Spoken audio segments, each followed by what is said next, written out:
Jeep, they were making SUVs long before they became motoring's biggest fashion statement. Jeep are America's answer to Land Rover. They are the original SUV people, and like Land Rover, they really can take you off-road. Whereas a lot of the modern SUVs of the competitors all look rather similar, Jeep, a little bit like Land Rover, look very, very distinctive. They have their unique 7-bar grille and the very, very distinctive round headlights. The other thing about a Jeep is they look rugged. They look like the type of machine an American cowboy would ride today. Ironically, although most of the buyers of the Jeep Renegade in the UK will do no more rigorous off-roading than Morrison's car park, it has the rugged looks that make you think you could climb a mountain with this machine. And in truth, you can. I've driven these all over the world, including up the side of mountains in Arizona, across a glacier in Iceland in snow. These really do deliver when the going gets tough. As soon as you step inside the Renegade, again, you're reminded that this is not like the rest of the rivals out there. It's not quite as polished or as curvy. It's much more rugged. The plastics are a lot harder and firmer to touch, but somehow it suits the Renegade.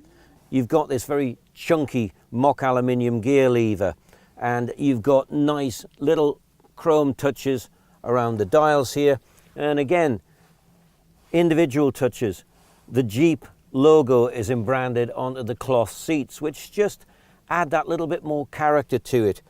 Likewise with the steering wheel, where you have the Jeep badge on the steering wheel, and even the rev counter has got a little bit of rock-like material in the back of it there. You have to look at it to actually realize how different this car is. When it comes to the rear, think of the Renegade as more like your ordinary family hatchback for space there. There's reasonable leg space for me in the back. One thing it is good at, you get a whole load of headroom in here. But as I say, both the rear space and the boot space is pretty typical for your normal hatchback. It's when it comes down to the engine that the Italian connection from Fiat comes into the Renegade. There's a choice of Fiat engines, 1.4 and 1.6 petrol, and 1.6 and 2-litre diesel. I'm driving the diesel 1.6, and this is the engine I'd go for. I think it's the best compromise of all of them. You get very good fuel economy, around about 60 miles to the gallon. It's also a useful performer. Put your foot down and it responds fairly quickly, and it's also nothing more than £30 for the road tax for the year, which is not very much when it comes to an SUV.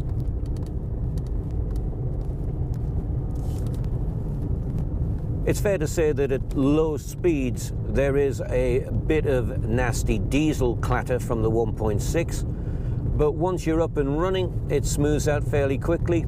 It'll sit all day long at the motorway speed limit, and it's generally a reasonable package. Handling is okay, what you would expect for a family SUV.